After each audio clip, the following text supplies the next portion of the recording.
बे समाव बिटिआर खौराङाव मोनाबिलिनि बयखौबो बरायबाय। मोनसे गोजोनथाव रादाब।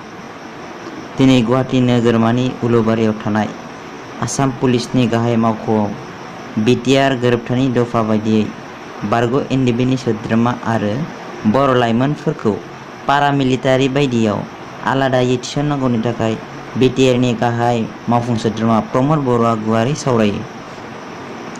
बारग' एनडिएफबिनि माखासे सोद्रोमाखौ जर'खा बैसोखौ नायनानै पारामिलिटारियाव थिसननाय आरो बर' लाइमोनफोरखौ जुनियायै पारामिलिटारियाव माखासे बिथिङाव रेहाय होनानै साख्रियाव थिसननायनि थाखाय गुवारै सावरायो।